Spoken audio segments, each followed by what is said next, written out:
complicó bastante. Sí, Marcela, me encantaría poder dar clases presenciales y clases prácticas y hablar con ustedes para conocerlo, porque realmente por internet no es muy lindo. Es interesante para dar clases teóricas, pero para dar clases prácticas, que es mi fuerte, digámosle, eh, se complica un poco más. Yo no soy, a mí no me gusta mucho la teoría, porque la teoría se lee y que con eso más o menos uno entiende, pero con las prácticas son mucho más divertidas. Em, con la plataforma, ¿cómo andan? Lo bueno, no le conté, creo que en septiembre se abre la frontera. Creo que soy el único docente de ustedes que no le van a ver en todo el curso, básicamente. Eh, pero creo que en septiembre se abre la frontera, así que por ahí creo que después ya se va a normalizar todo. Espero que ya se normalice todo, porque realmente hay muchas cosas que no puedo ajustar, justamente por esa razón, por el hecho de que, por ejemplo, hoy, por ejemplo, tengo dos clases muy interesantes y tengo miles de imágenes que podría utilizarlas, pero lo tengo en mi computadora de Paraguay y no me fui a buscarlas y no voy a cruzar la frontera para ir a buscar unas imágenes nada más, pero lo tengo guardado en una computadora en Paraguay y no puedo mostrarlas a ustedes porque son imágenes de traumatismo, imágenes de lesiones, imágenes de procedimientos. Sí, ya sé, Carlos, sí, es muy feo. Hay un montón de fotos que le debería mostrar, que les encanta yo ya les mostré a los alumnos pasados, les mostré muchos, y les encantaba porque realmente ahí se ve la cruda realidad de lo que es la práctica, ¿no? ¿Mm? Así que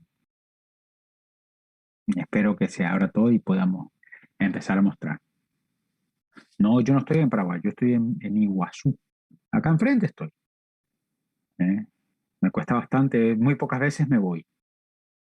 A veces me escapo, pero tengo que dar toda una vuelta y aquí me sale bastante difícil ir muchas veces allá. Me encantaría ir. Eh, ¿Qué más? Aquí está todo cerrado. Aquí está todo horrible. Las empresas están cerrando y parece que en septiembre abren. Ojalá que abran porque realmente está muy difícil manejar la situación acá. La economía más que nada, porque es una ciudad que vive el turismo y el turismo está cerrado hace un año y medio. Hay un leve movimiento turístico, pero es muy leve y muy paupérrimo. ¿Mm? No, no puedo pasar, no puedo, no. Sí, es cierto, no hay agua. JP, no hay agua. Che. Bueno, viendo que no vamos a hacer mucho, por lo visto hoy tuvieron algo interesante, por eso son tan pocos. Por ahí tuvieron alguna clase y están medio cansados, algún examen.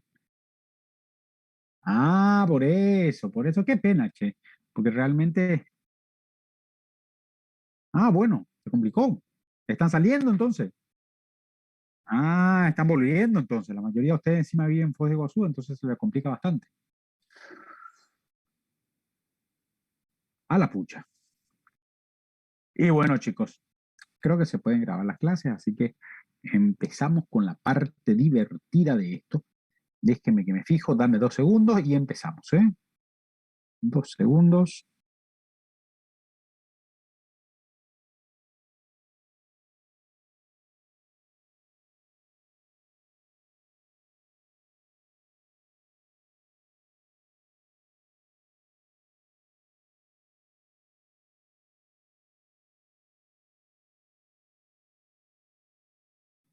Bueno, empezamos. Hoy vamos a hablar de dos cosas muy grandes y súper interesantes. Eh, la primera es el traumatismo del tracto genitourinario. Empezamos con eso, que es la parte más, realmente es un mundo traumatismo del tracto genitourinario, pero vamos a hablar punto por punto de los traumatismos más importantes. Empezamos con riñón y empezamos con una parte práctica, ¿no? Vamos a hablar con el de práctica que a mí me gusta. Ustedes están en la guardia y viene un paciente las 3 de la mañana que se cayó de la moto y tiene hematuria, sangra por la orina. ¿Qué hacemos? ¿Qué hacen ustedes? Paciente de 28 años que se cayó de la moto. Estaba haciendo Willy con la moto y se cayó. ¿Qué es eso? Para empezar.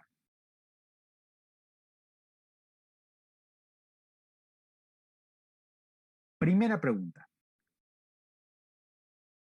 ¿Qué es lo importante de lo que les dije?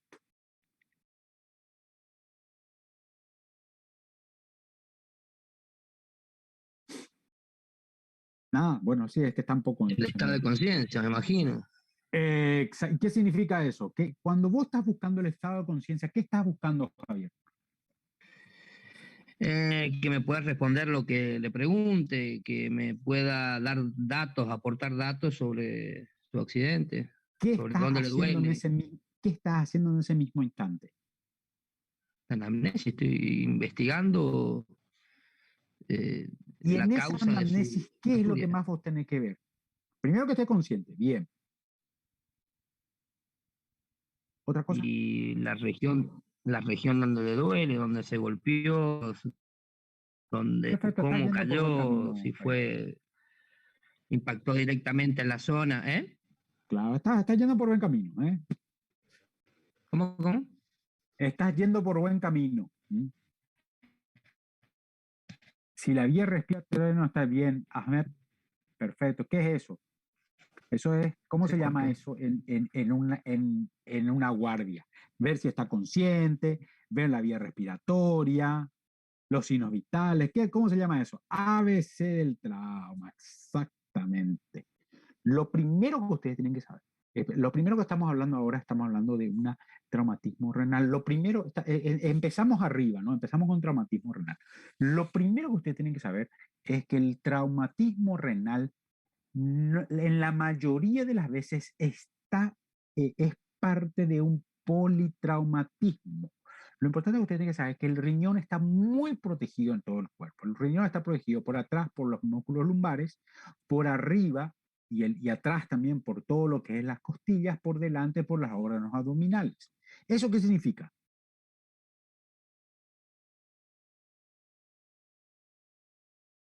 Hola, ¿se cortó? No, está bien. ¿Algún problema, chico? No. Bien.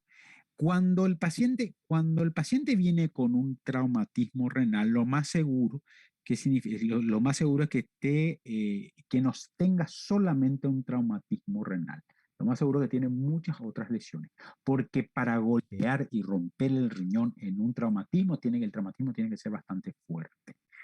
Ojo, hay excepciones. ¿Cuáles son las excepciones? ¿Ustedes escucharon una vez hablar de alguna excepción, de algún traumatismo renal que no haya involucrado otra parte del cuerpo?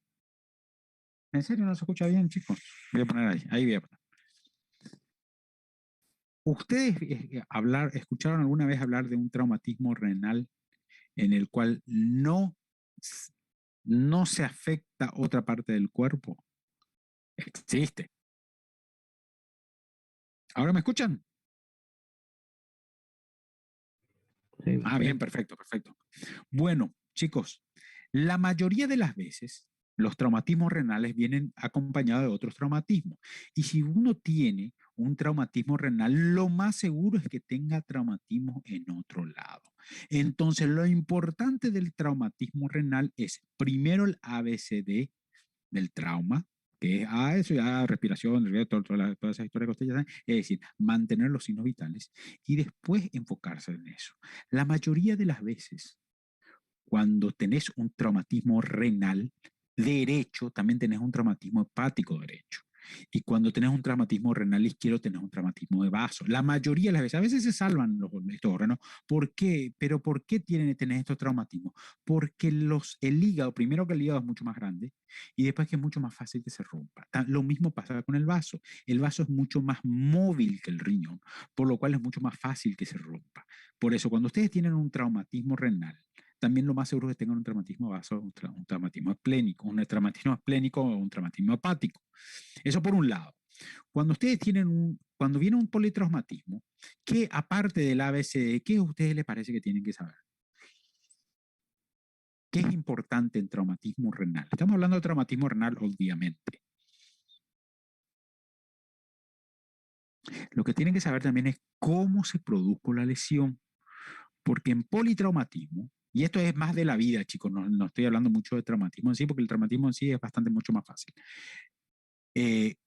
Cuando uno sabe cómo se produjo la lesión, uno sabe lo que puede estar involucrado.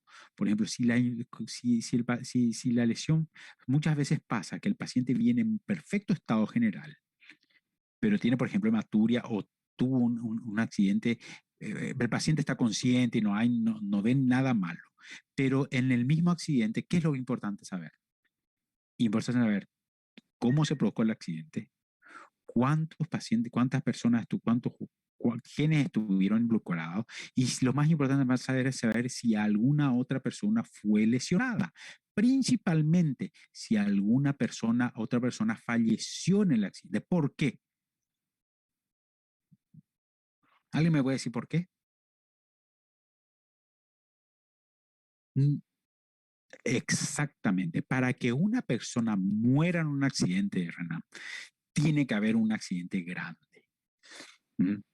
Y cuando hay un accidente grande implica que el paciente que está ahí, que vos estás hablando, y el paciente está solamente dolorido y asustado, eh, lo más seguro es que pueda tener, entonces, que pueda tener una lesión interna que aún no lo viste, pero en cualquier momento va a empezar a dar síntomas. Pero cuando da síntomas muchas veces ya empieza a ser tarde. ¿Entienden? Muchas veces pasa que el paciente entra perfectamente y tiene, por ejemplo, un traumatismo esplénico. Con un traumatismo esplénico, el paciente no tiene grandes lesiones, no pasa nada, está ahí, de repente uno empieza a ver que se comienza a quedar obnubilado, comienza a decir pelotudeces, es decir, comienza a estar somnoliento y comienza a disminuir la TA. Eso es indicativo perfecto del paciente está sangrando en algún lugar. Donde más frecuentemente sangra es en la cavidad abdominal. Pero nosotros estamos hablando del riñón, básicamente. Después vamos a hablar del riñón, no pasa nada. Eso es lo que pasa. Entonces, lo que uno tiene que saber es eso. Hay casos, y esa es la pregunta que yo les hice, hay casos en que solamente es afectado el riñón. Es más, yo tuve un paciente que tuvo una lesión renal. ¿Cuáles son esos casos? Dos casos. Una es cuando hay lesión por arma de fuego. Y la otra es cuando es por una lesión punzocortante, es decir, una facada, como un cuchillazo. Un cuchillazo se puede producir lesión directamente del riñón. En esos casos, cuando ocurre esas cosas, es como que uno tiene que controlar qué es lo que está pasando, pero también es mucho menos peligroso el impacto, a no ser que sea un arma de gran calibre. De nuevo, cuando uno tiene, por ejemplo, un impacto de bala, una lesión por proyectil de arma de fuego, uno tiene que primero saber si es posible, obviamente, qué calibre, qué tipo de arma le impactó. A veces no se puede saber, pero muchas veces se puede saber. ¿Por qué es importante eso? ¿Alguien sabe? ¿Alguien que sabe de balística? Eso es medio de Discovery Channel, chicos. ¿Alguien sabe por qué es importante el tipo de arma que se utilizó? La 22 es muy chica, exactamente. Cuando mayor el calibre, pero ¿saben por qué el mayor es la lesión? Sí, es obvio, la respuesta que me están dando es bastante clara, ¿no? No, porque la bala se fractura. La Les bala se explico, fractura y causa. no exactamente por eso, te voy a explicar por qué. Por la onda expansiva que produce la lesión. Las balas de gran calibre son de alta velocidad y producen una onda expansiva mucho mayor a las balas de corto calibre. ¿Eso qué significa? Que tú, y acabo de escribir acá, soy bastante malo, una bala de corto calibre la lesión es lineal y no produce gran problema. Pero si la bala es de gran calibre, no solamente se lesiona la zona donde ingresa el proyectil, sino que produce una onda expansiva. que puede producir muchos otros órganos. Es decir, no solamente tiene que estar lesionada la vía de ingreso del proyectil, sino que puede estar lesionada en zonas aledañas. Por eso es importante saber el tipo de proyectil que se utilizó en la lesión. Es importante eso. Después la herida de arma blanca. La herida de arma blanca es mucho más fácil porque normalmente son cuchillos y son... Alex, la pólvora no tanto porque la pólvora no viaja con la bala. La bala solamente... esto yo sé que soy Discovery House o qué. No, la bala, según entiendo, la bala solamente viaja el plomo, no la pólvora. La pólvora queda en el proyectil o se disemina. No importa. Al producirse esas lesiones, eh, cuando hay con un disparo de alto calibre, es importante porque justamente lesiona a otros órganos. Cuando se produce por arma blanca, normalmente solamente el trayecto es la parte que lesiona. Pero existen armas que son mucho más peligrosas, que son las armas con serrucho, se dice. No sé cómo le dicen ustedes, pero realmente que no solamente lesionan la zona, sino que arrastran todo lo que, no sé cómo explicarlo. A ver, ahora ya, eso es más difícil de explicarle. A ver, les muestro. Pero esto creo que ya me estoy yendo por las manos. Los cuchillos son más o menos así. Cuando son lisos, no hay problema. El problema son esos cuchillos que tienen las rienditas acá. Las rienditas que tienen acá y los que tienen huecos también tienen gran problema. Estos cuchillos, al entrar, lo que hacen es que esto toma carne, toma todo lo que agarra y lo estira. Entonces, si vos tenés, por ejemplo, un urétera, un riñón acá, si esto agarra este serrucho, hace que el riñón se mueva para este lado, entonces lesiona mucho más de lo que lesiona un cuchillo simple, un cuchillo liso. Esto hace lo mismo. Una vez que ingresa el cuchillo, los materiales dentro del cuerpo se meten en estos agujeros. Al meterse en estos agujeros, cuando uno retira el cuchillo, que es lo que siempre pasa, uno retira el cuchillo, esto lesiona todo funciona como un gancho básicamente y estira toda la parte interior, entonces lesiona mucho más de lo que lesionaría un cuchillo normal, ¿no? Estamos hablando ya de cosas ya me estoy yendo por las ramas. Bueno, básicamente, traumatismo renal normalmente es un traumatismo de alto impacto, en un accidente de alto impacto, que pueden ser tanto caídas como accidentes o, por ejemplo, o básicamente caídas y accidentes, ¿no? Esas son las principales causas de traumatismo renales. Normalmente está relacionado con otro tipo de traumatismo. Eh, por eso, cuando el paciente llega aquí o llega a la guardia, lo primero que tiene que uno hacer es hacer el ABCD del trauma y el ATLS, que no es ABCD. El ATLS es otra cosa, yo sé que no escribo. ATLS es cuando el paciente ya está chocado, es prácticamente lo mismo, pero tiene una pequeña diferencia. Lo que uno tiene que hacer es ABCD. Una vez que ve que los signos vitales están normales, el paciente está estable, se puede ir evaluando al paciente. Cuando el paciente puede ser evaluado, lo que uno tiene que buscar es la forma por la cual se produjo el politraumatismo. La forma por la cual se produjo el politraumatismo te va a decir muchísimas cosas. Lo más importante es justamente saber la fuerza del impacto del traumatismo, que te va a decir muchas cosas. De acuerdo a eso, uno puede ver, también es importante preguntarle si se puede, obviamente, al paciente, la zona de impacto, cómo cayó, dónde le pegó el auto y todas esas cosas, porque eso te dice mucho de qué órganos pueden estar involucrados. Una vez que uno evalúa eso, y estamos hablando de traumatismo renal, porque podemos estar hablando de traumatismo de brazo también, que es lo mismo, uno tiene que evaluar qué está pasando. ¿Cómo viene? A ver, me está costando eso porque me cuesta tantas veces lo dice. Hay dos tipos de pacientes. Está el paciente que viene choqueado, en el cual lo único que uno puede hacer es intentar mantener los signos vitales, en el cual a ese paciente es muy difícil tratarlo. Pero normalmente ¿qué hace? A ver, ¿qué ustedes pueden hacer en una guardia con un paciente choqueado que ustedes están intentando, ya le estabilizaron los signos vitales, pero no está consciente, básicamente? ¿Qué pueden hacer? ¿Qué deben hacer? Una vez que le estabilizaron al paciente, ustedes tienen que ver qué tipo de lesiones tiene.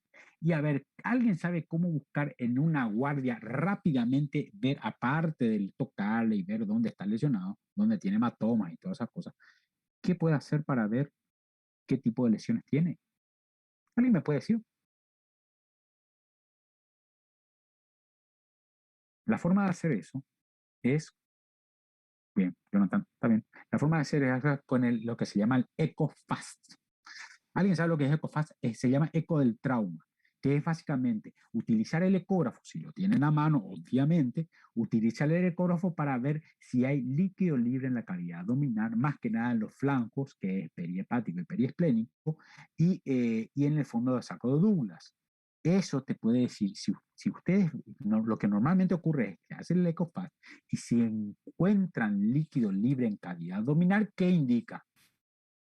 ¿Qué hacemos en líquido libre? ¿Eh? Acá lo escribo, Que hay chicos. sangrado. ¿Eh? Que hay sangrado y hay Sí, que hay sangrado. repararle, ¿Y qué tenemos que operarle. hacer ahí? ¿Qué hacemos ahí, Mateus? Hay que operarle. Quirófano de una. Quirófano de una. Cuando hay sangrado intraperitoneal indica que está sangrando el paciente. Y si está sangrando el paciente, lo primero que uno tiene que pensar es que tiene una lesión esplénica o una lesión hepática. Para eso entras a quirófano. Entraste a quirófano, el paciente todavía está, ¿cómo te digo? Está inconsciente. Abrieron, no encontraron más que una cantidad, encontraron un traumatismo esplénico en el cual tuvieron que hacer una esplenectomía. Le sacaron el vaso porque estaba estallado el vaso. ¿Qué te hace pensar que un vaso estallado en un politraumatismo?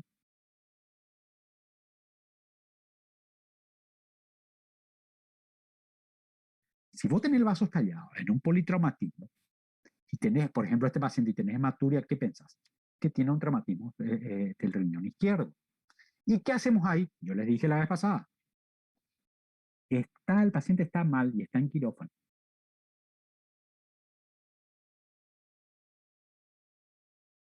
Nefrectomía. No, todavía no sabes si tiene lesión renal.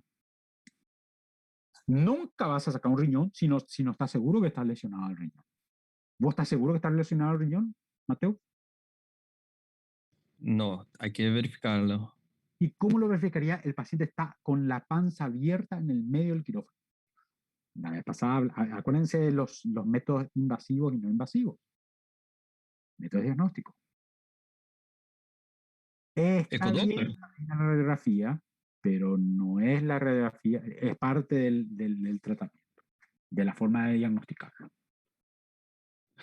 Ecodoppler. Marcela, le pones una sonda, le pusiste una sonda, es que ya vino, cuando entró el paciente, le pones una sonda y te voy a complicar la vida, no pasa la sonda. Te compliqué la vida, después vamos a hablar de eso, pero quédate con la idea que paciente, Marcela, de que no pasó la sonda. Urograma excretor exactamente, Ali. Urograma excretor, eso es lo que se hace en quirófano. Se le mete una radiograma excretor en el cual se le hace una radiografía, necesita un equipo radiográfico y con eso ves el grado de lesión renal. Si ves que el grado es grande, si es un grado grande, se opera. Se saca el riñón, se hace rafia del riñón, se ve que se puede hacer. Eso ya es intraoperatorio.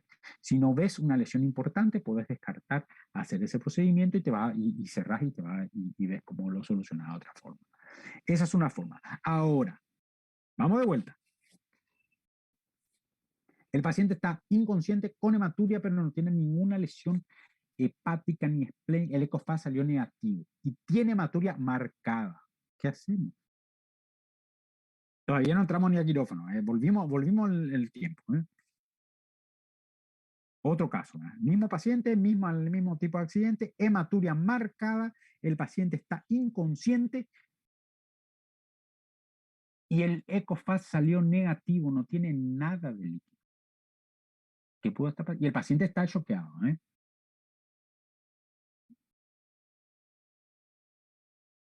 Contraste hacemos? ureteral. No. Ahí es como que ustedes, ahí es como que ahí hay un grave problema, porque si vos no ves nada en la cavidad abdominal, no le vas a abrir. El cirujano no le va a abrir si no ve nada en la cavidad abdominal, a no ser que no tenga el ecógrafo y se mande solo, ¿verdad? Pero puede pasar. Ahí, si vos tenés un poquito de tiempo, y normalmente uno tiene tiempo, se puede hacer una tomografía con contraste.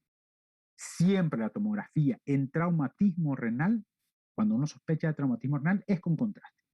¿Por qué? Porque eso te va a dar el grado de lesión renal.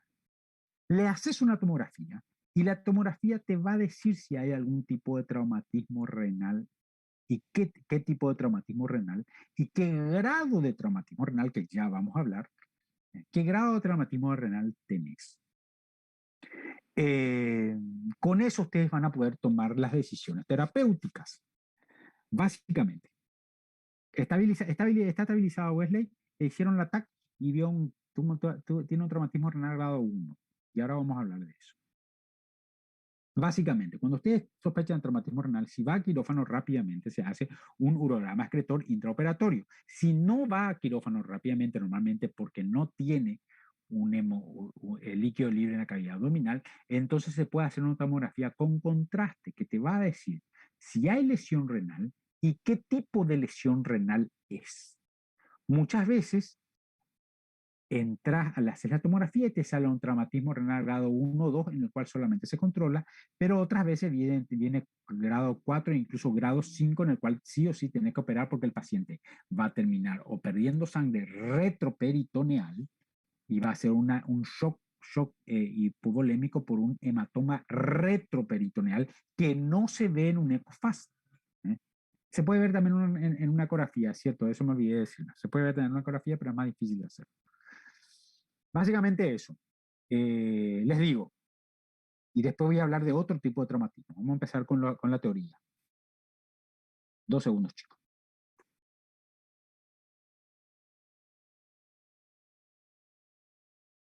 Básicamente, ahora no veo más escrituras. Empezamos con el traumatismo de lesiones. Normalmente, voy a empezar acá. 2 segundos. Por ahí se atrasa esto. Ahí está. Ahí está. Bien, perfecto. Normalmente es muy frecuente, el traumatismo renal es muy frecuente en pacientes de 1 a 37 años relacionados justamente con los politraumatismos que se producen en las personas. Normalmente los mayores, los que más tienen traumatismo renal son ¿quiénes? Los varones, obviamente. Mucho más. ¿Por qué? Porque el varón siempre tiene más predisposición a ser cagadas comparada con las mujeres.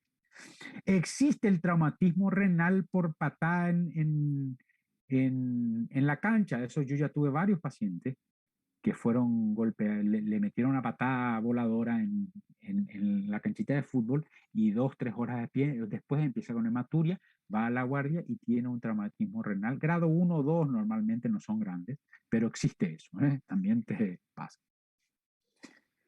Bueno, la evaluación, esto es todo ABCD, toda la historia clínica, esto es más que nada, lesiones renales. Lo más importante de las lesiones renales es esto. Primero, los síntomas y signos. ¿Cuál es el síntoma principal? El síntoma principal es la hematuria. Pero no justamente la hematuria descarta el traumatismo renal. Pero la mayoría de las veces hay hematuria. La hematuria puede ser, la mayoría de las veces es microscópica y nada más que eso, ¿no? ¿Qué se hace? Estos son, cuando se hace la tomografía te va a decir esto. Traumatismo renal grado 1, 2, 3, 4 y 5. El grado 1 es cuando solamente hay una especie, lo que se llama contusión renal, que es básicamente una leve cantidad de líquido perirrenal producido por una pequeña lesión así microscópica a nivel del parénquima renal. Normal, la mayoría de las veces es esto. Grado 2 es un poquito menos frecuente, que es la lesión del parénquima renal de menos de 1 centímetro. Esto todo se ve en tomografía. De menos de 1 centímetro sin afectar el sistema colector. Normalmente no hay problema. Estos dos primeros grados son los más leves y los menos peligrosos, por lo cual la mayoría de las veces el tratamiento es médico. Ya vamos a hablar del tratamiento médico, tratamiento quirúrgico. Grado 3, miren lo que es. Grado 3 es mayor lesión del parénquima renal mayor a 1 centímetro sin comprometer el sistema colector. ¿Por qué? Ahora les voy a explicar por qué eso es importante. Grado 4 ya es mayor a 1 centímetro que compromete el sistema colector. Y grado 5 ya es lo que se llama el estallido renal. ¿Cuál es el problema con esto? Acá está. Laceración, tumor catastrófico y todas esas cosas. Tumor catastrófico cuando ya está el riñón, cuando ya hay varios fragmentos, normalmente afecta el pedículo y todas esas cosas. A ver, ¿qué pasa? Cuando en estos dos primeros grados, la lesión no afecta al sistema colector. Entonces, ¿qué va a haber acá? Acá solamente va a haber sangre. Y eso es una gran ventaja. ¿Por qué? Porque la sangre normalmente se reabsorbe y no tiene grandes complicaciones. Acá también en el grado 3 tampoco afecta al sistema colector, pero el traumatismo ya es mucho más grande. Acá ya empieza a complicarse las cosas. Grado 4 hay afectación del sistema colector. ¿Qué implica eso? Implica que hay sangre y orina en la colección perirenal. Al haber sangre y orina con la colección perirenal, primero que es mucho más grande el traumatismo y lo segundo es que la colección ya tiene orina y la orina estancada, ¿qué predispone? Predispone a infecciones, es decir, esto se puede complicar con algo infeccioso, las cosas se complican. Y estallido renal es esto, que es básicamente toda la ruptura de todo el riñón, que obviamente esto es una catástrofe. Esto sí le mata seguro al paciente. ¿Estamos? Básicamente, grado 1 y 2, tratamiento clínico. Grado 3 es el borderline. Grado 3 es cuando uno no sabe exactamente si va a operarle o no operarle. Grado 4 y grado 5 normalmente y la mayoría de las veces va a quirófano. Con tratamiento justamente dependiendo del grado de lesión. Vamos a ver las cosas. Grado 1, contusión. Grado 2, pregunte. Grado 1 y grado 2, ¿ya aparece hematura macroscópica o no? Sí, aparece hematuria macroscópica. Aunque ustedes no creen, aparece. ¿Por qué? No te puedo decir, pero aparece hematuria macroscópica. Y normalmente no es tan marcada como las otras lesiones. La verdad es que no te puedo decir por qué, pero siempre nos aparece. Yo creo que la contusión, por ejemplo, es una lesión del parénquima renal, pero no solamente la parte externa, la parte interna también. La contusión es como pequeños raspones a nivel de renal. Y yo creo que ¿cómo te digo? El filtrado glomerular se altera justamente por estos pequeños raspones. Obviamente, si en el grado 1 ya tenés hematuria, en el grado 2 con más razón. ¿Por qué? Porque la fuerza del impacto fue mucho mayor. Siempre hay hematuria. No sé por qué siempre hay hematuria. Obviamente las otras lesiones ya sí, claro que sí. Importante. En la laceración en el grado 4 puede haber también lesiones, no solamente puede ser las lesiones de este tipo, también puede hacer lesiones de las venas y la arteria renal, que es básicamente en esta zona. Que esta zona es una zona muy laxa en el retroperitoneo que puede coleccionar una gran cantidad de sangre. Básicamente la sangre entra por el pedículo y sale por acá, sale por acá, sale por acá. Obviamente que el grado 5 ya es estallido del riñón con avulsión del pedículo, que básicamente es esto, cuando se rompe el pedículo renal. Obviamente, cuando se rompe el pedículo renal, ¿cómo va a llegar el paciente? Chocado. Chocado, sí, porque ahí tenés no solamente la arteria totalmente cortada, sino que la vena también. Esto tiene una gran pérdida de sangre y normalmente el paciente muchas veces no llega cuando la lesión es así. Tratamiento. Bueno, Ya no sé por imágenes, ya esto más o menos lo saben. Tratamiento. Cuando es no quirúrgico, el tratamiento es control estricto de los signos vitales. De nuevo, chicos, importante. Grado 1 y 2, normalmente el tratamiento es médico. Grado 3 es el que está en el borderline. El grado 3 es donde en un examen se le puede confundir bastante porque te ponen grado 3 y uno no sabe qué hacer. También normalmente se le controla mucho y si ves que va a andar mal, se le opera. Grado 4 y 5, tratamiento quirúrgico en el 90% de los casos. ¿Estamos? Bueno, ¿cómo se hace el tratamiento no quirúrgico? Obviamente que dependiendo del paciente, uno va a terapia o va a una sala común.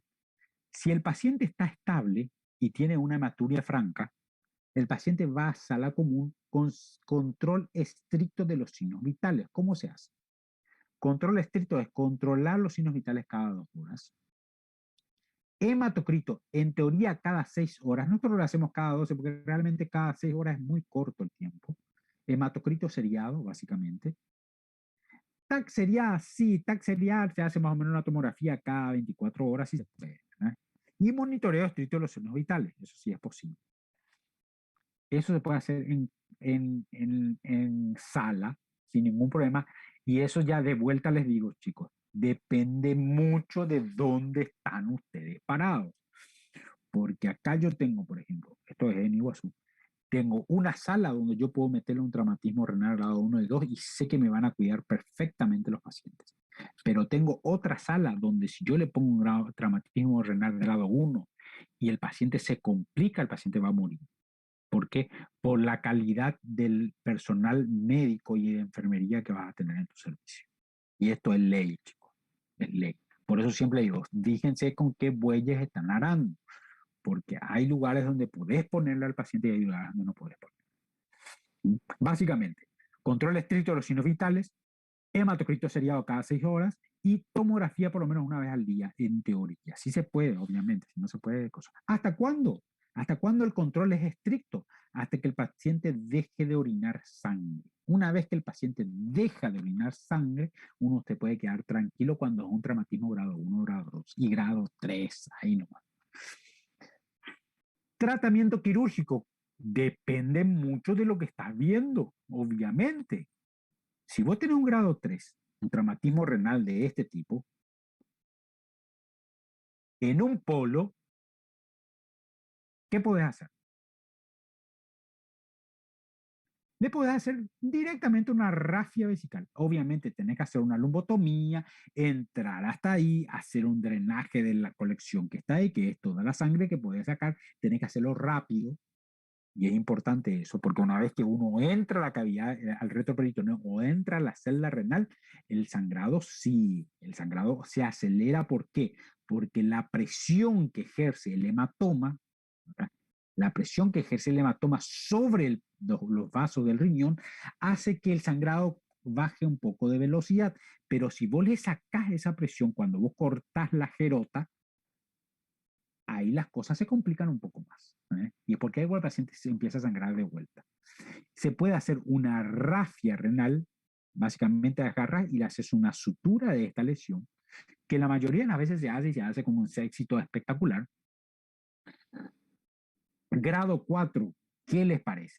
Normalmente también se puede hacer una rafia, pero normalmente en el grado 4 es mucho más difícil hacer una rafia.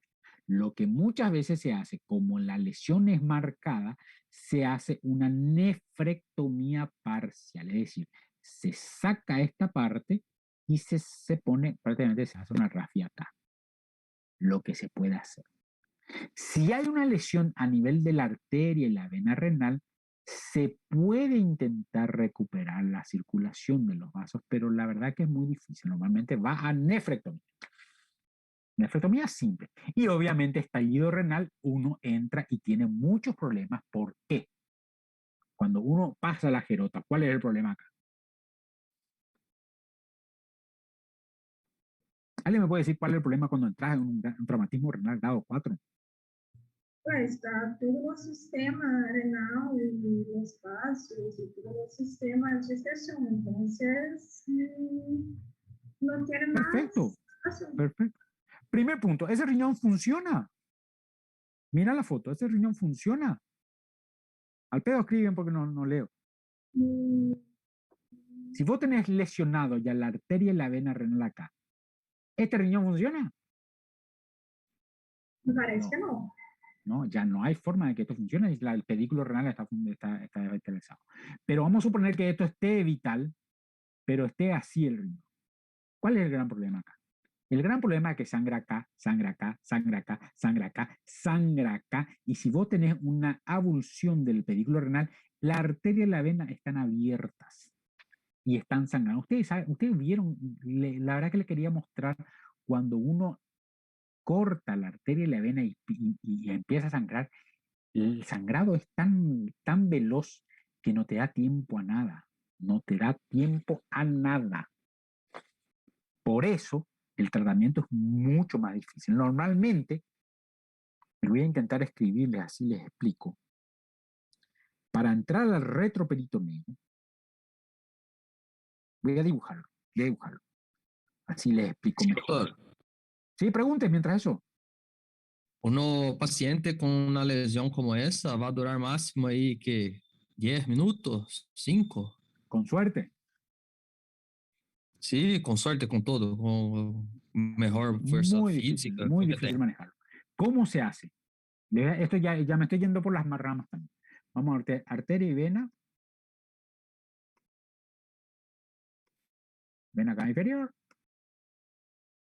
Aorta, ¿no? Acá está la arteria renal.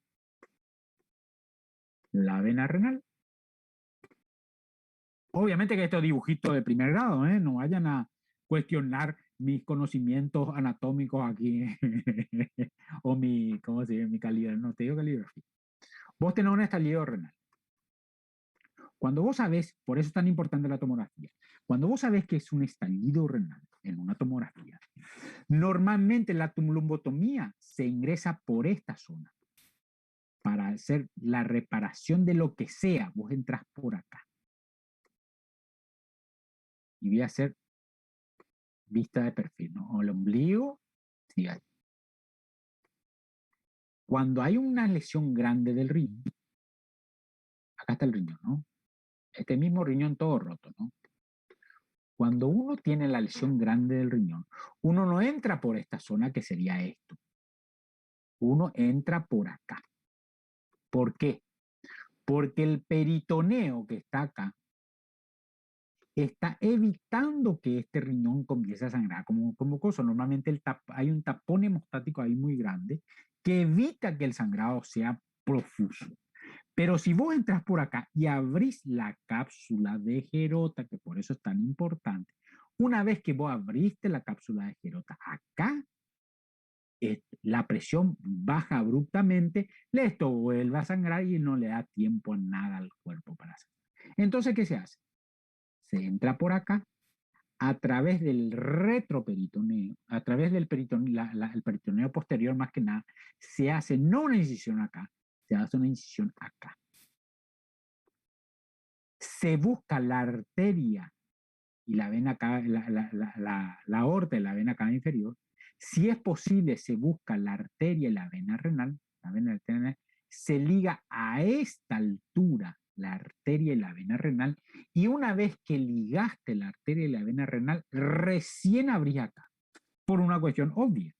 Si vos podés cortar el sangrado desde acá, vos después acá lo abrís como si nada, limpia, hace lo que se te antoja ahí. ¿Por qué? Porque vos ya tenés controlado el sangrado acá.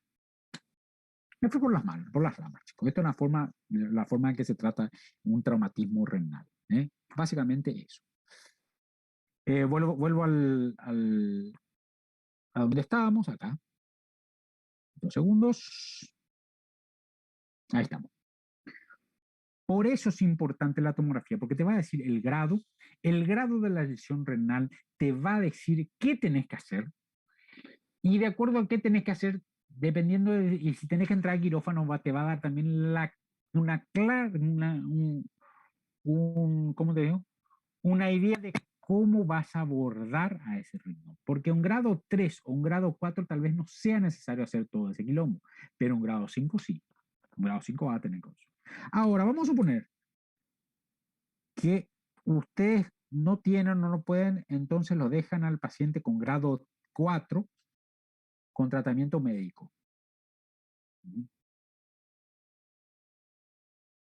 Vienen las complicaciones. Estas son las complicaciones. La más frecuente es el urinoma, que es básicamente una colección de orina en la cavidad abdominal, o mejor dicho, en la cápsula renal. La hidronefrosis puede ser, es lo mismo que por una estenosis del sistema colector. Fístula arteriovenosa, que no es frecuente. ¿Qué produce la fístula arteriovenosa? Produce hipertensión arterial. ¿Por qué? Porque por un mecanismo que yo ni me acuerdo, hace que el organismo piense que hay poco líquido en la cavidad, que el hombre tiene poco líquido, entonces aumenta la presión, la retención la retención del líquido. Sangrado tardío hasta 21 días después. Paciente que se va de alta porque ya no sangra con un grado 1, 2 o 3 de traumatismo renal, se va con las indicaciones de tener el auto preparado en la puerta de la casa por lo menos por un mes. Porque si hay alguna complicación, tiene que venir a la guardia urgente, porque puede producir un sangrado tardío. Si se produce un sangrado tardío, el paciente puede complicarse bastante. Absceso perinéfrico es un urinoma sobreinfectado. Tratamiento quirúrgico. Hipertensión protraumática justamente por la fístula arteriovenosa. Esto es traumatismo renal rápidamente explicado. Después está toda la teoría acá que les va a encantar. Estamos. Después tenemos. Esto es el primer traumatismo. Vamos a sacar acá.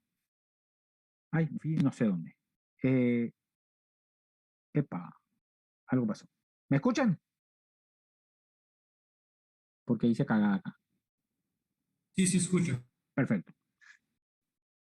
Segundo caso, traumatismo de uréter. ¿Ustedes escucharon hablar alguna vez de traumatismo? ¿Ustedes qué creen? ¿Que es común o no es común?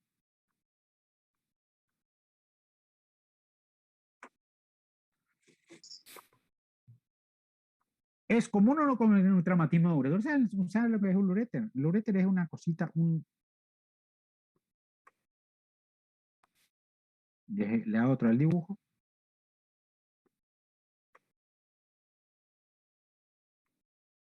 Dos segundos.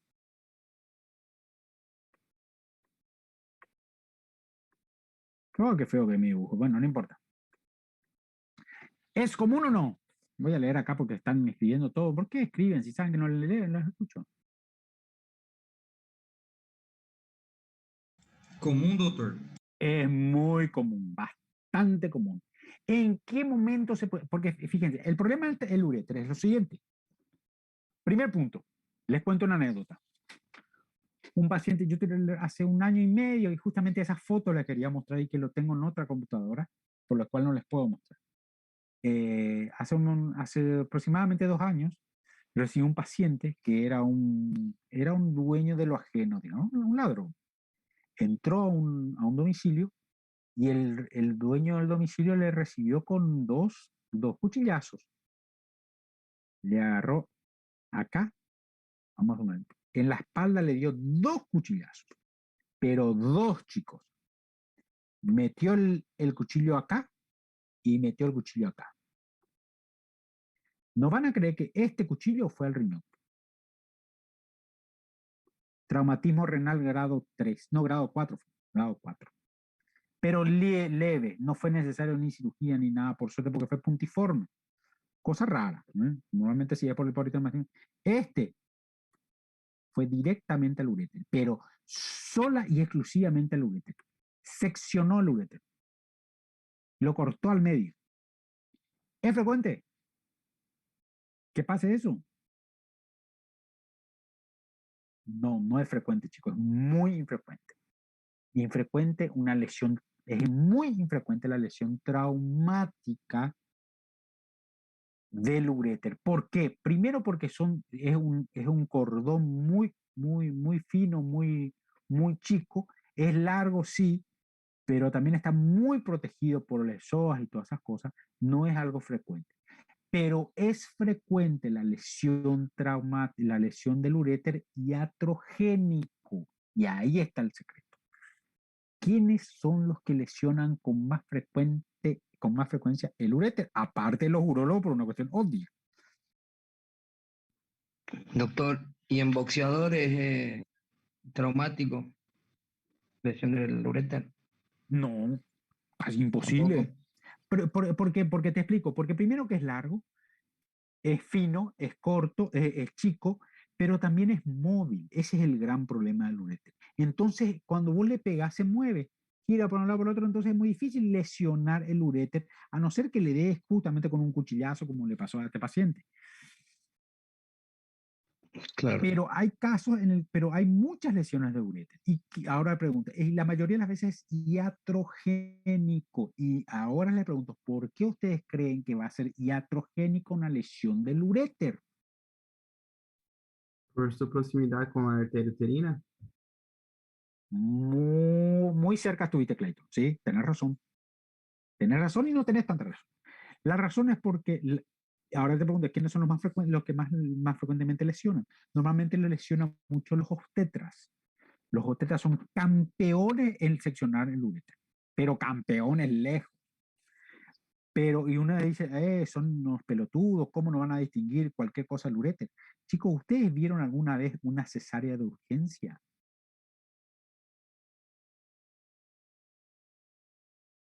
¿Por qué me escriben, chicos? La cesárea de urgencia es prácticamente una extracción violenta del feto del es tiempo real, ¿eh? Una vez que está anestesiado, ponerle que en 5 minutos lo anestesian al paciente, tiempo de cirugía desde este momento. Voy a intentar hacerlo acá en la cámara.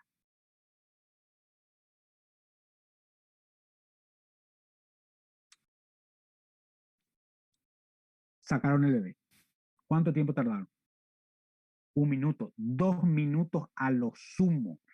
En ese movimiento que la verdad que es impresionante verle cómo trabajan, porque realmente una cesárea de urgencia es una extracción que es más rápido que traer un diente. Impresionante. Lo sacan y sacan lo que sea. Lo único que les importa es sacar el bebé. La mayoría de veces lo hacen bien, pero en ese movimiento llevan todo por delante. Llevan todo. Por eso la iatrogenia es muy frecuente en los obstetras. Y con razón, no es porque son unos pelotudos ni nada por el estilo.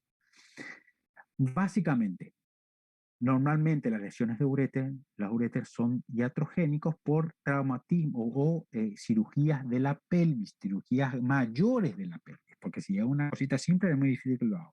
Cirugías mayores de la pelvis normalmente ginecológicos, urológicos o si no muchas otras cosas, cáncer de colon y todas esas cosas también te pueden producir eso. Más difícil, pero puede pasar. Normalmente, ¿cómo uno diagnostica una lesión del uréter? ¿Alguien me puede decir? Les digo cómo. Porque en el posoperatorio de estas lesiones el paciente empieza a secretar orina. Sale orina por la herida. Cuando empieza a salir orina por la herida, los ginecólogos, los que sean, comienzan a decir, epa, parece que hicimos cagada. Y ahí nos llaman a nosotros, vemos y todo eso. ¿Cómo se hace el diagnóstico?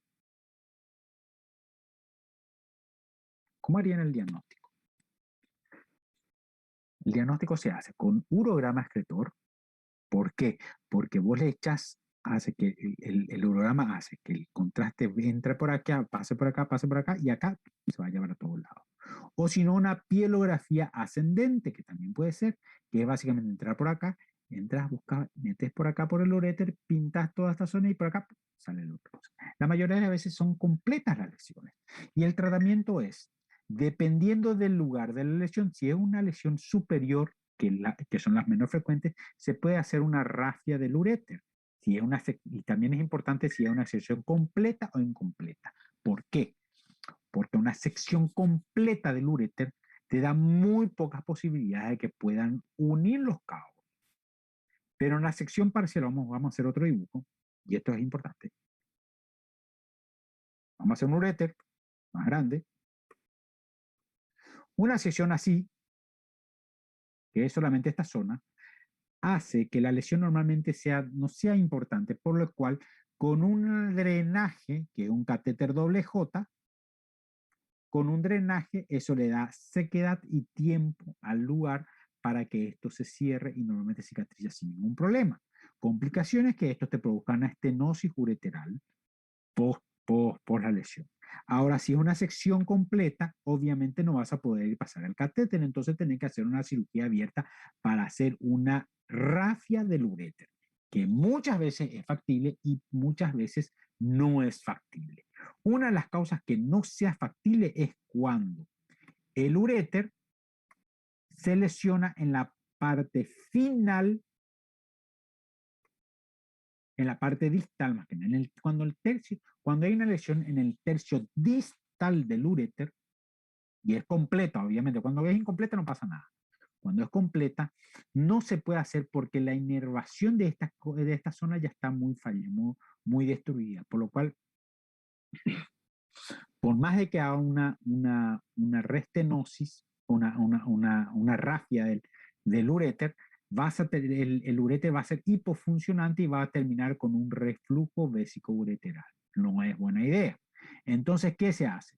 Se agarra el cabo proximal del uréter y se lo reimplanta, se hace un reimplante ureteral. Esto se cierra y se hace una nueva entrada del uréter para que la orina corra directamente a la vejiga por un lugar externo al meato ureteral. Forma de tratamiento del uréter. Estamos. Lesión ureteral. Ahora vamos a lo otro.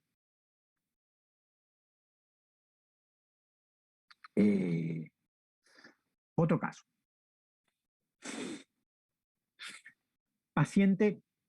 Otro paciente de 28 años que tuvo el mismo accidente de moto y viene ahora. Está lúcido.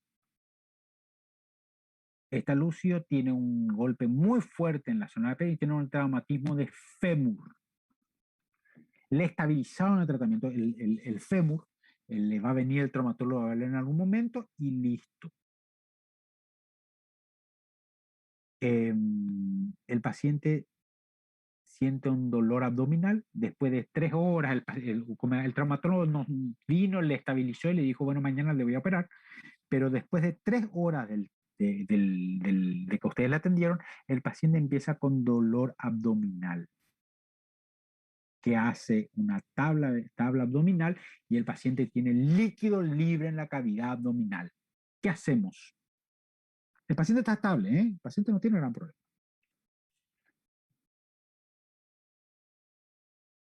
¿Qué hacemos?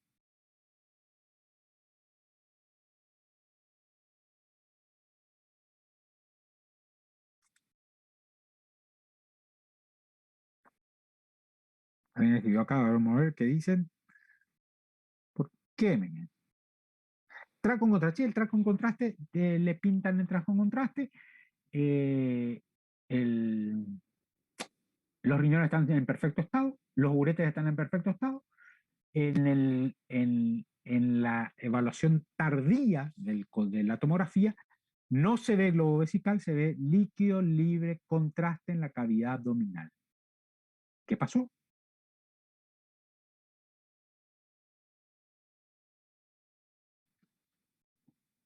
Se le rompió el ureter. El uréter está perfecto. Los dos uréteres funcionan perfecto, están hermosos, pero tienen líquido libre en la cavidad abdominal. Tiene contraste en la cavidad abdominal, el paciente le está doliendo. El paciente Trauma no uretral. está hipotenso, está bien. ¿Cómo que dijiste? Trauma de la uretra, entonces. Trauma de la uretra. ¿Y cómo vas a saber que es un trauma de la uretra?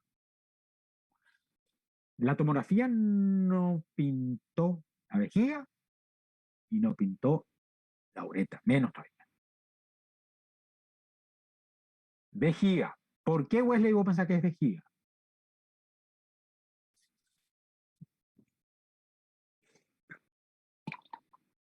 Si el ureter está bueno y la uretra también, entonces queda la vejiga.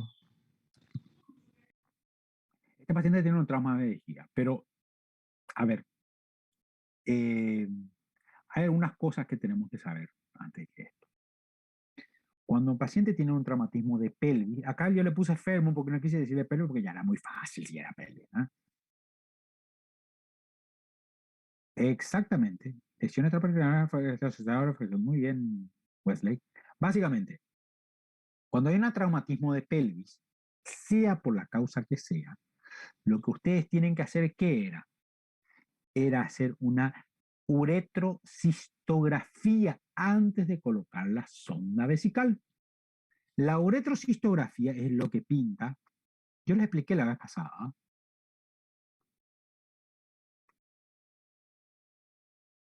Pinta toda la uretra y la vejiga antes de colocar la sonda vesical. Porque cuando uno tiene un traumatismo de pelvis, yo le dije traumatismo de fémur, pero realmente tendría que haberle dicho traumatismo de pelvis y no le da tanto misterio.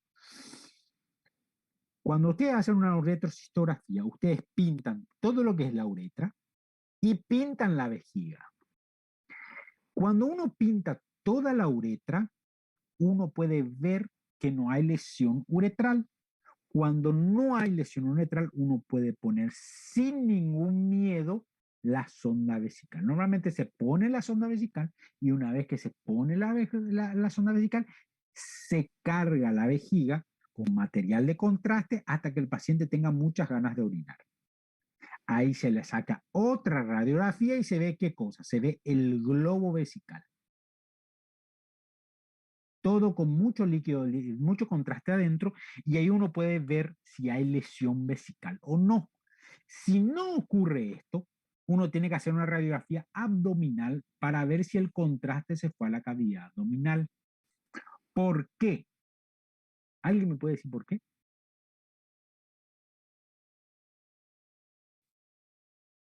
Les explico, chicos, porque si no... El traumatismo vesical se divide básicamente y prácticamente se divide en dos formas. El traumatismo el traumatismo vesical, ay, ¿cómo es? Ay, perdí que disculpame que me gusta. El traumatismo que ingresa, que el traumatismo vesical intraperitoneal y el traumatismo extraperitoneal. Básicamente porque si hay un traumatismo vesical cuyo líquido ingresa a la cavidad abdominal, el paciente va a terminar haciendo tarde o temprano una peritonitis. Si el paciente hace una peritonitis, es otro problema que le vas a agregar al paciente. Entonces, cuando el traumatismo es intravesical, tenés que sí o sí entrar a hacer una rafia vesical para evitar justamente la peritonitis. Pero cuando la lesión vesical es extraperitoneal, es decir, es solamente en la pelvis, el paciente con una sonda anda perfecto. Básicamente eso es lo que quería hacer. De nuevo, cuando hay un traumatismo de pelvis, uno tiene que pensar sí o sí en una lesión uretral o una lesión vesical. Para hacer el diagnóstico de eso, uno tiene que hacer una uretrocistografía. Se hace primero la uretrografía, que te va a decir si hay lesión uretral. Cuando uno descarta una lesión uretral, uno puede colocar sin ningún miedo una sonda vesical que va hasta la vejiga. Una vez que llega la sonda vesical a la vejiga y ve que el paciente, y vos ves que la orina viene, se hace la cistografía. ¿Cómo se hace la cistografía? Se le mete mucho material de contraste en la vejiga y después se saca una radiografía para ver si hay un globo vesical. Si hay un globo vesical indica que no, si el globo vesical, mejor dicho, está intacto, indica que no hay lesión vesical, uno se queda tranquilo. Pero si hay lesión, uno tiene que evaluar si la lesión vesical es intra o extraperitoneal. Si es intraperitoneal, tenés que hacer una cirugía, una laparotomía exploradora y cerrar esa rafia, hacer una rafia vesical. ¿Por qué? Porque el paciente sí o sí tarde o temprano va a hacer una peritonitis. Si la lesión vesical es extraperitoneal, es decir, solamente queda en la pelvis, por más de que tenga una lesión bastante grande, solamente lo único que se tiene que hacer es dejar la sonda. ¿Para qué? Para que el globo no se forme un globo vesical y darle tiempo al paciente para que esa lesión se cierre sola, básicamente. A veces funciona, a veces es necesario igual una rafia vesical, pero la mayoría de las veces no es necesario. Obviamente dependiendo del tamaño de la lesión. Esto es traumatismo vesical. Vesical y uretral más que nada. Traumatismo uretral, lo mismo, chicos. Traumatismo de pelvis está asociado con traumatismo de la uretra. El traumatismo de la uretra puede ser parcial o total. Cuando el traumatismo es parcial, con una sonda bien colocada, con guía citoscópica, el paciente puede andar perfecto. Pero cuando la lesión es total, se tiene que hacer una rafia uretral, que es una cirugía mucho más compleja que no te podría explicar ahora. Ahora, si ustedes están en la guardia y ven en una uretrografía, ven que hay una lesión total de la uretra, ¿qué hacen? ¿Qué hacemos, chicos?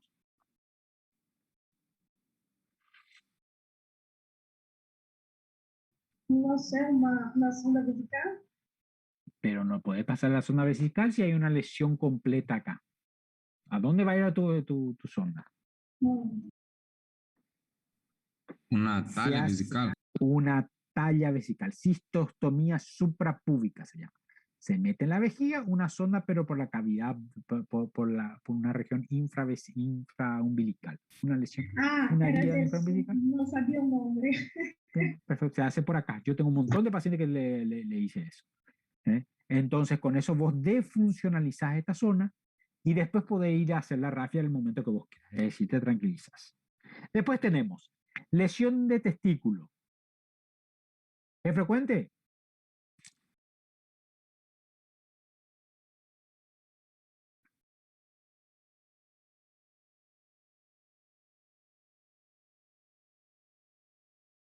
¿Mm?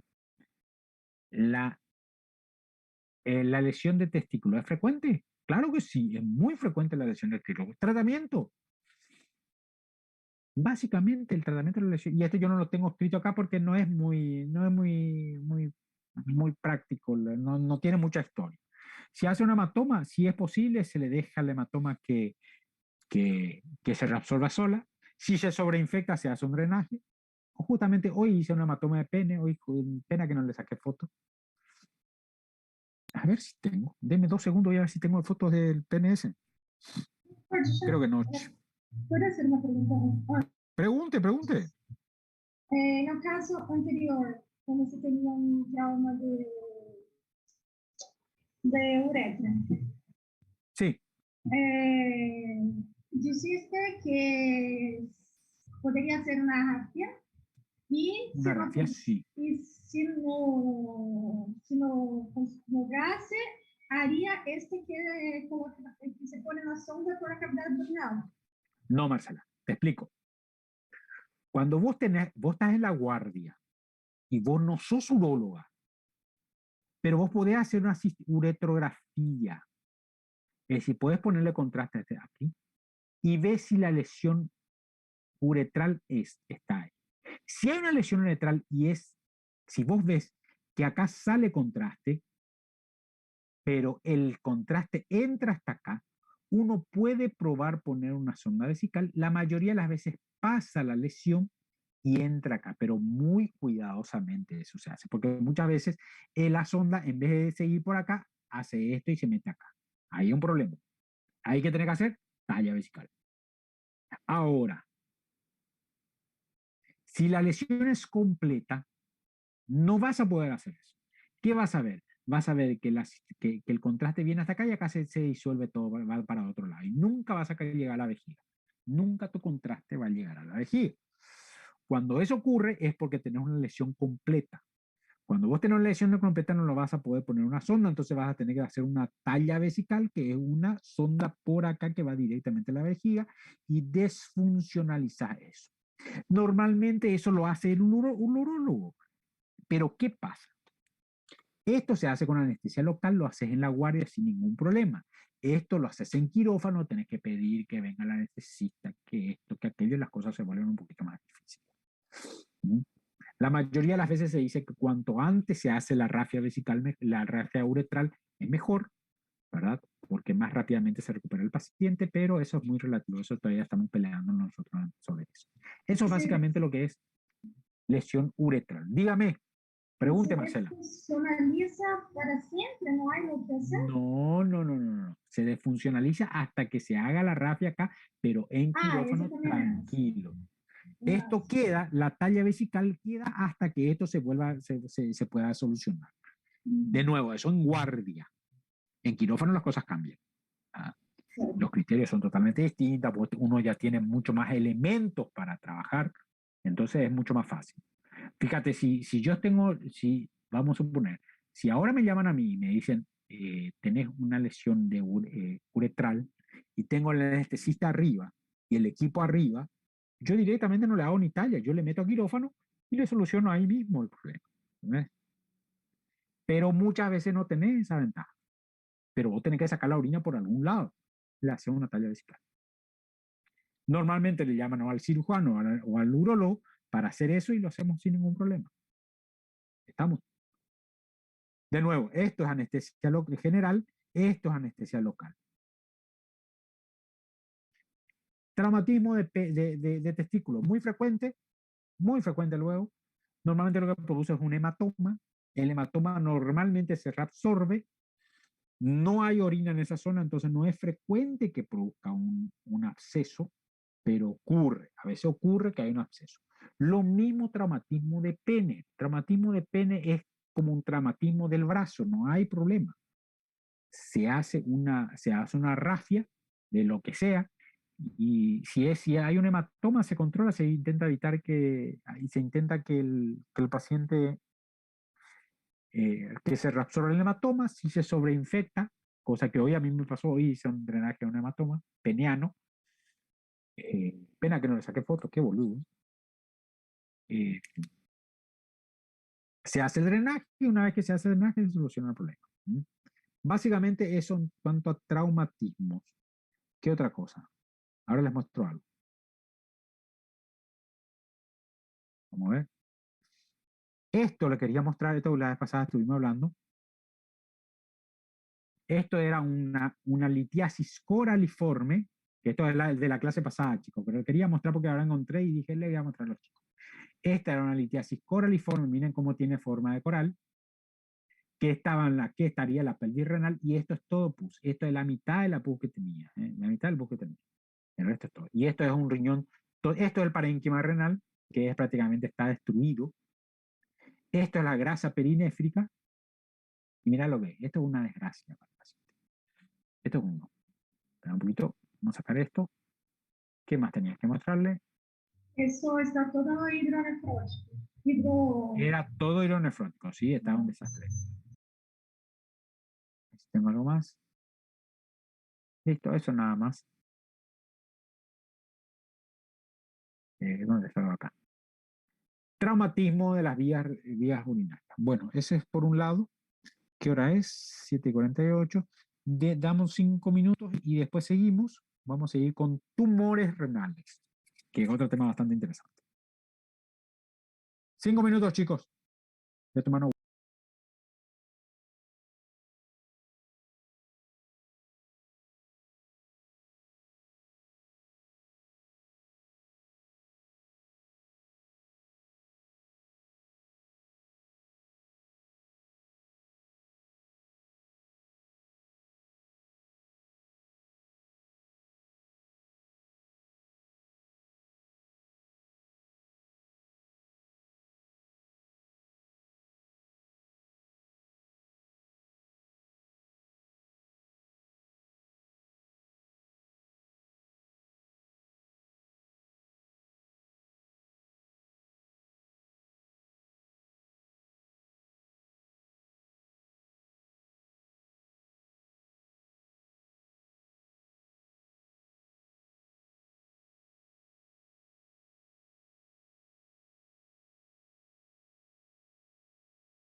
Bueno. Seguimos, chicos. Me fui a tomar una agüita. Bueno, estamos. Antes que nada, voy a mostrar unas cosas. Clases pasadas, ¿eh? Así se ven las ecografías. Esto es obviamente una ecografía. Esto es renal. Esto es el riñón. Esta es el parénquima. Esta es la pelvis. Parénquima, pelvis. Parénquima, pelvis, parénquima, pelvis. Y acá no puedo ver porque esto me está molestando ahora, pero básicamente así se ve. Por eso les digo siempre, chicos, que el problema de la ecografía es que te mandan estas imágenes y estas imágenes son muy difíciles de distinguir, que es que si vos no tenés un ojo entrenado y no sabes dónde está el transductor para ver esto, es muy difícil que vos entiendas lo que está pasando. Esto nomás le quería mostrar con esta diapositiva. Y después hay que mostrar otro traumatismo que no hablamos. ¿Qué traumatismo es esto? ¿Alguien me puede decir? Traumatismo raro, ¿eh? ¿Alguien me puede decir qué traumatismo es este? La que botó la gallina.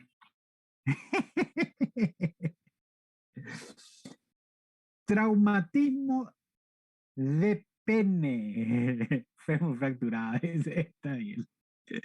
Chicos, obviamente que esto es una joda, esto no tiene nada que ver. El traumatismo de pene, la fractura de pene, es básicamente una lesión de los cuerpos cavernosos del pene. La lesión en los cuerpos cavernosos, la única forma de hacer una lesión en los cuerpos cavernosos del pene, ¿alguien sabe cómo es? Les explico, chicos. La única forma en que vos lesiones el pene es cuando tengas una acogotadura, algo así, con el pene erecto, lleno de sangre. Es la única forma. Y por eso las fracturas de pene se producen, o la fractura del cuerpo cavernoso del pene se produce cuando el paciente está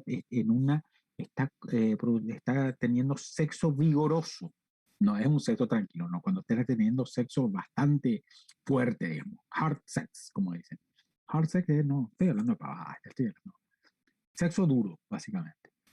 En ese momento, un mal movimiento, un error de cálculo, como yo siempre digo, hace que el cuerpo cavernoso se fracture y se fractura, chicos, se fractura muchas veces.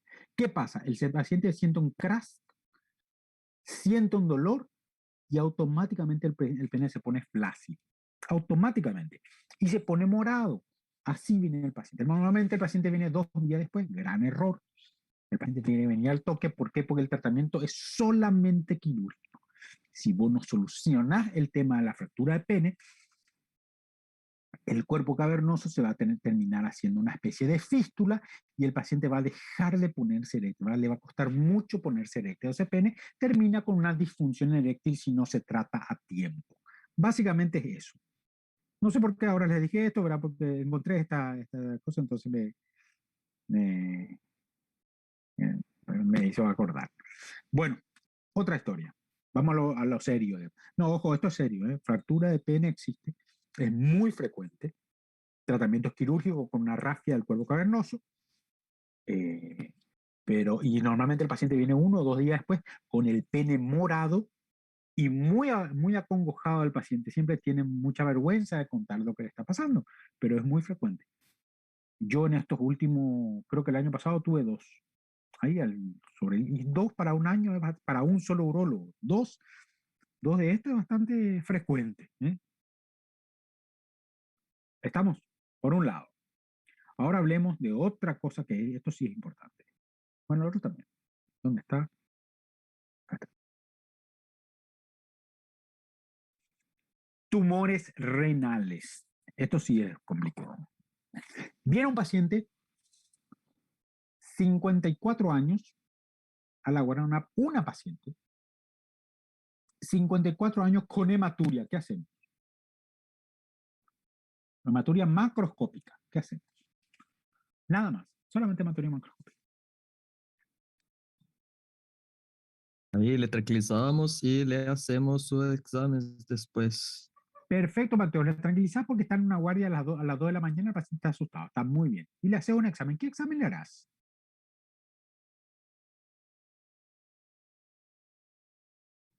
Creo que un atomo, hemograma, eso.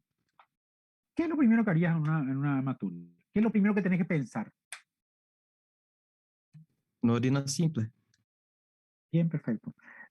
Está bien lo que estás pidiendo, no hay ningún problema. Lo primero que tenés que pensar en tu cabeza es, cuando un paciente viene con sangrado que no tiene una causa clara, porque si el paciente tuvo un traumatismo y al día siguiente está orinando, obviamente fue por el traumatismo. O si el paciente tiene una infección urinaria, le duele todo, tiene fiebre, todas esas cosas, y tiene sangrado, obviamente es la infección urinaria. Si el paciente tiene un cólico renal marcado y le salió una piedra de este tamaño más o menos del pene, y al día siguiente y tiene sangrado, obviamente fue por el cólico. Pero si el paciente viene por una hematuria que no tiene una correlación clínica, solamente el paciente vino por hematuria, lo primero que uno tiene que pensar es, y esto es ley, piensen, es un cáncer hasta que se demuestre lo contrario. Hematuria es cáncer hasta que se demuestre lo contrario. Y cuando uno piensa en cáncer de las vías urinarias, tiene que pensar en cáncer renal, cáncer vesical y básicamente eso. Y cáncer de próstata. Ay, me olvidé de cáncer de próstata. ¿Cómo no me voy a olvidar cáncer de próstata? Estamos. Eso es lo que uno tiene que pensar. ¿Y cómo vas a hacer el diagnóstico rápido en un consultorio? Vas a descartar básicamente esta patología.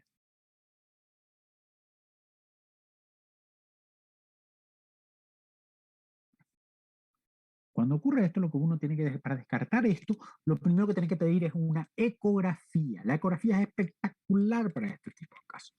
Que la ecografía te dice, básicamente te va a decir, si hay alguna masa, ¿dónde está la masa? Básicamente. A este paciente le hicimos una ecografía y vino con una masa de 7 centímetros en polo superior de riñón derecho. ¿Qué estamos hablando ahí? Estamos hablando acá estamos hablando de un tumor renal. ¿Diferencia entre un tumor y cáncer cuál es? ¿Alguien sabe?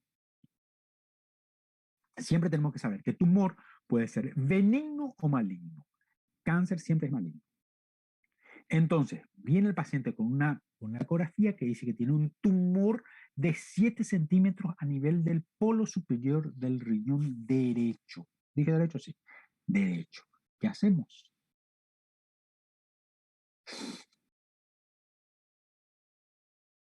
Ahí sí está bien hacer una tomografía. ¿Por qué? Porque cuando vos tenés un tumor, ya sabés de dónde puede estar viniendo la orina, la hematuria. Entonces vos le haces una tomografía. La tomografía te va a decir el tamaño exacto del tumor, la ubicación exacta del tumor y te va a dar una indicación de que si es un tumor benigno o un tumor maligno.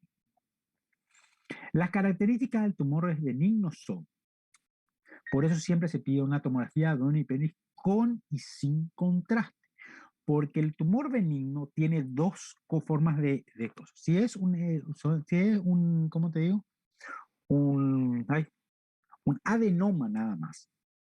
Normalmente el tumor tiene en la tomografía sin contraste, se ve como un poquito con una coloración distinta al parénquima renal, pero con el contraste aumenta un poquito la densidad, la intensidad, la densidad, pero no tanto como otros tumores. Es leve el contraste. A ver, hay un realce muy leve con el contraste del tumor. A no ser que sea un hemangioma. El hemangioma es un tumor formado por vasos, básicamente. Entonces, si está formado por vasos, cuando uno le hace un contraste, el contraste se dice que es el signo de la lamparita. En la tomografía sin contraste se ve como cualquier parénquima renal, pero en la tomografía con contraste se prende eso, es decir, se queda bien marcado. ¿Por qué? Porque es un tumor rodeado, prácticamente hecho por vasos sanguíneos. Por eso siempre tiene mucha realza al contraste. Esos dos tipos de tumores son benignos. Entonces a uno no le asusta tanto. Pero todos los otros pueden ser tumores malignos. Vamos a suponer que le hicieron una tomografía con contraste y el paciente viene con una tomografía que dice sin contraste con una densidad un poquito mayor a la densidad renal y con contraste con un realce marcado del tumor que contrae. ¿Qué ustedes piensan que eso es? Esto es un tumor y lo más seguro que sea un tumor maligno. Si ustedes piensan que es un tumor maligno en el polo superior del riñón derecho, sí, derecho, de 7 centímetros de diámetro, ¿qué hacemos?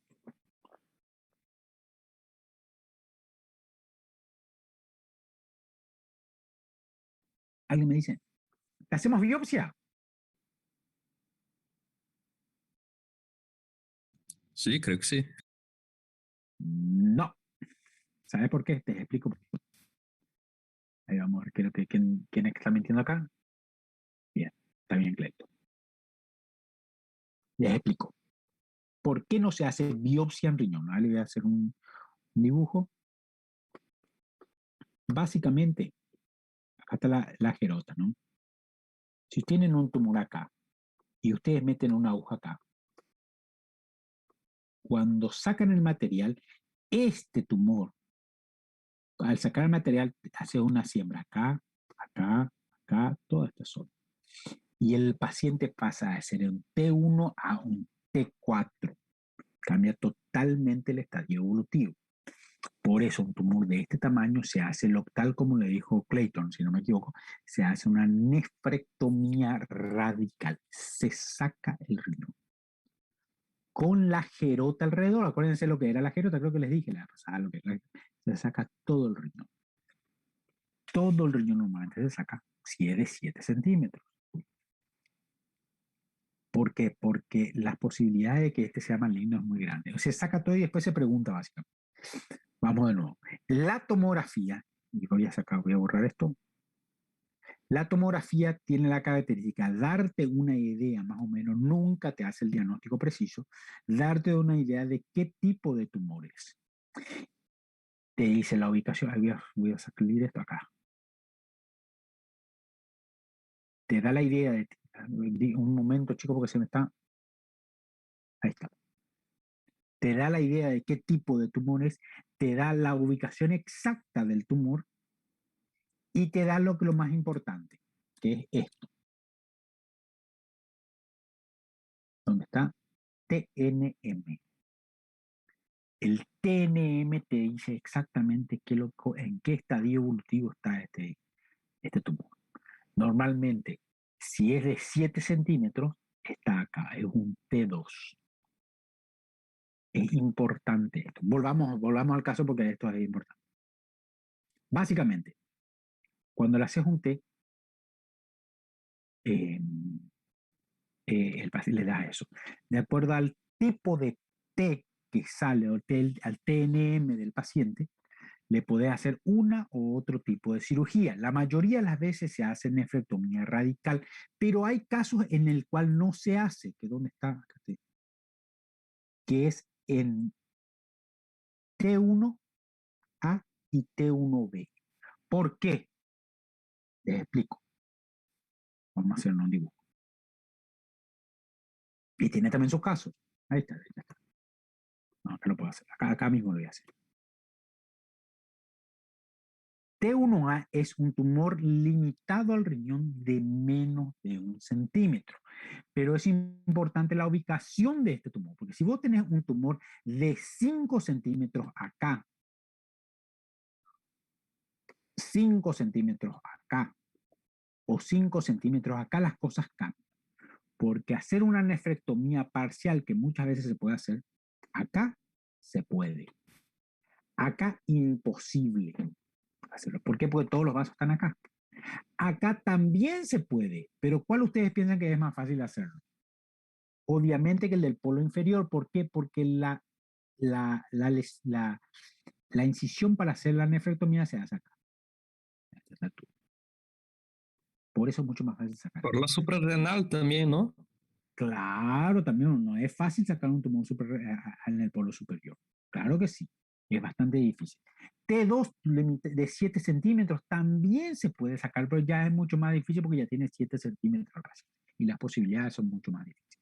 Ahí se hace nefrectomía radical, que implica abrir acá el pedículo, cortar el pedículo, todas estas cosas, sacar todo el pedículo, el riñón y la fascia de Querota perirrenal. ¿Por qué?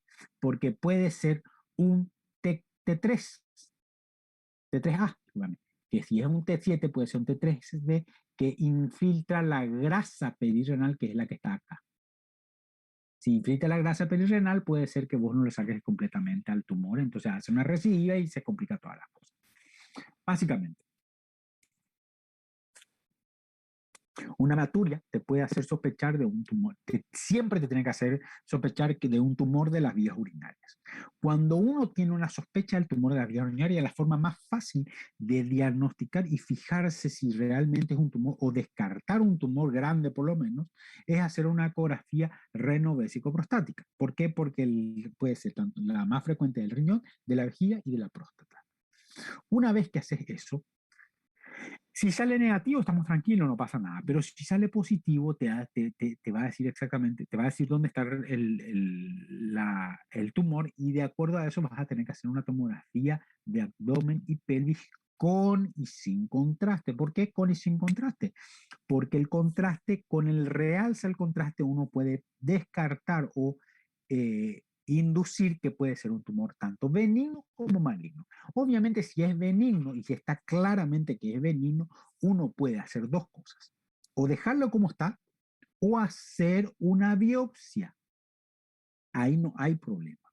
¿Por qué? Porque uno ya tiene una seria sospecha de que es un tumor benigno. Pero cuando ante la mínima sospecha de que es un tumor maligno, se hace una nefrectomía.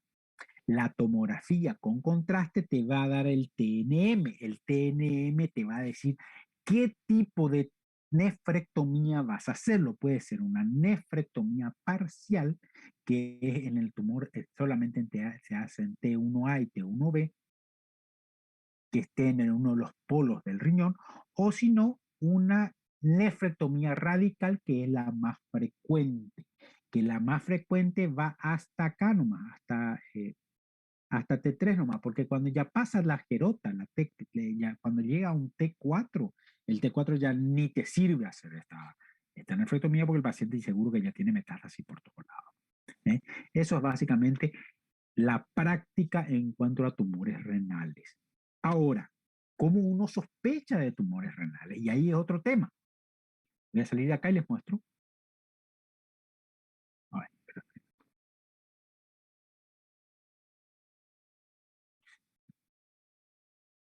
¿cómo uno sospecha? La principal sospecha es la hematuria, pero la hematuria frecuente.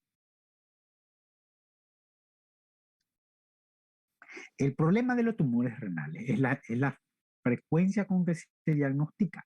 La mayoría de los tumores renales se diagnostican por un incidentaloma, es decir, uno se da cuenta por una ecografía, por una tomografía o por cualquier otro estudio que te salta que hay algo raro en el riñón. Básicamente una ecografía o una tomografía. Eso te hace pensar que tenés un tumor. La mayoría de las veces de nuevo, chicos, porque me estoy yendo al carajo. La mayoría de las veces el diagnóstico es fortuito, es decir, el paciente viene por otro tipo de patologías, se hace estudios por otro tipo de patologías y ahí uno descubre que tiene un tumor renal, la mayoría de las veces.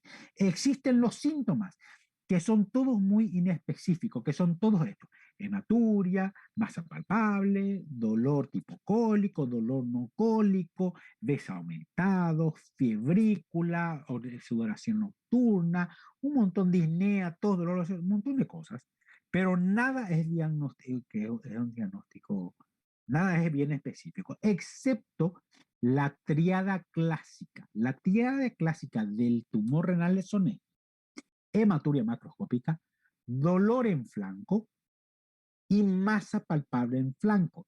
El gran problema de la triada clásica de los tumores renales, ¿cuál es?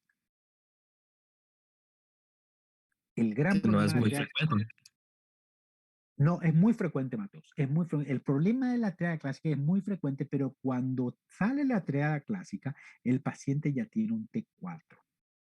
Es decir, si bien es bueno el diagnóstico clínico, es tardío y ese es el gran problema. Por eso muchas veces uno llega tarde con este diagnóstico. Pero cuando ustedes tienen alguno de estos síntomas, que es la parte de la triada clásica, ahí ustedes, vamos de nuevo. Hematuria macroscópica es la más fácil. ¿Por qué? Porque cuando ya le dije, hematuria puede ser cáncer hasta que se demuestre lo contrario. Dolor en flaco es mucho más difícil porque el dolor en flaco puede ser por cualquier cosa. Uno no piensa que por un dolor en flaco uno va a tener un tumor renal. Y la masa palpable, si vos tenés una masa palpable en el abdomen, en el flanco, en el abdomen, y chicos, ya estás muy tarde, ya no te sirve de nada. Básicamente lo único de estos tres que te sirve realmente es la hematuria, la que te puede hacer pensar que tiene un cáncer de renal.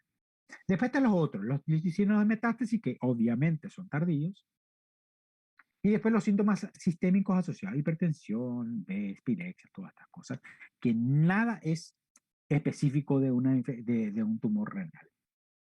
La mayoría son asintomáticos, es el gran problema. Esto es lo que es cáncer. Después el resto, síntomas paraneoplásicos también es básicamente el síntoma. Vamos a ver qué más tengo de esto. Bueno, esta también es importante. Los factores predisponentes. Los factores predisponentes del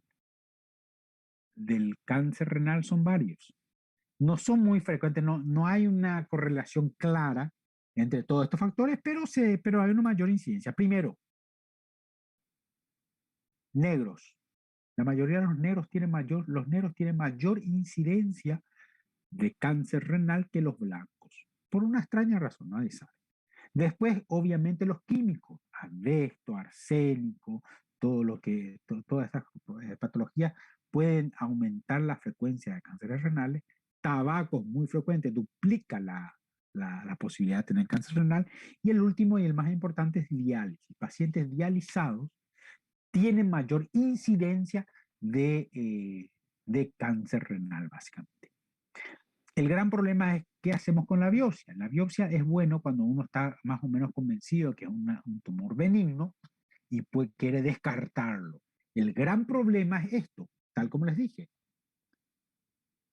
Si ustedes tienen un T1, le hacen una biopsia y pasa la gerota, termina siendo un T4. Obviamente un T4, la sobrevida de un paciente con T4 es mucho más baja que un T1A. Por eso no es tan buena idea hacer una biopsia renal. A no ser que estés muy seguro, estés muy tranquilo de que sea un tumor benigno. Pero si es un tumor benigno, medio que no te sirve tampoco, ¿no? Otra cosa. Las biopsias se hacen en dos casos. Primero, cuando vos estás muy seguro de que es un tumor benigno. Y segundo, cuando ya tenés un T4. ¿Por qué cuando ya tenés un T4? Cuando el paciente ya no es operable, pasa lo que se llama quimio y radioterapia. ¿Dónde está acá? Quimio y radioterapia, que no son muy efectivas en tratamientos de tumores renales, pero el oncólogo, para saber el diagnóstico, para hacer el tratamiento quimioterápico, tiene que saber el diagnóstico certero de qué tipo de tumor es. Por eso se hace biopsia. Aparte porque ya está en T4, ¿a dónde más va a saltar? Si tiene T4 no va a ir para abajo, ya está. Incluso en T3 ya se puede hacer si el paciente ve que ya no hay forma de solucionar el problema. Básicamente es eso. Tratamiento, nefrectomía parcial en algunos casos, la mayoría de las veces no se hace. Tratamiento, nefrectomía radical en la mayoría de los casos, excepto en qué pacientes, en pacientes monorrenos por uno u otro motivo, nada más. Cierto, me olvidé de esto. Hay otros casos en que hay otro tipo de tratamiento que se puede utilizar, que es la embolización selectiva. Básicamente es esto. Cuando vos tenés un tumor acá y por X o Y razón no podés hacer una nefrectomía,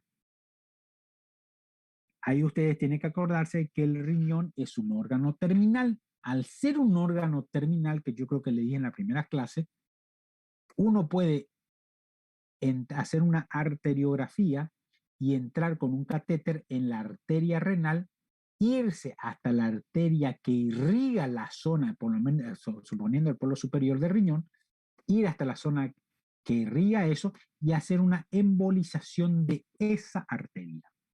Al hacer la embolización de esa arteria, uno corta la circulación arterial del tumor y de todo el parénquima alrededor del tumor.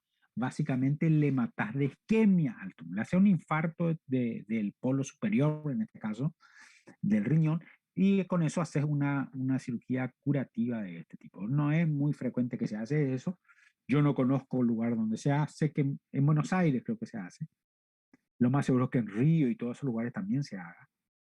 No es un tratamiento frecuente, porque es bastante difícil hacerlo, no vamos a negar, pero es una opción de tratamiento. Después está la quimio y la radioterapia.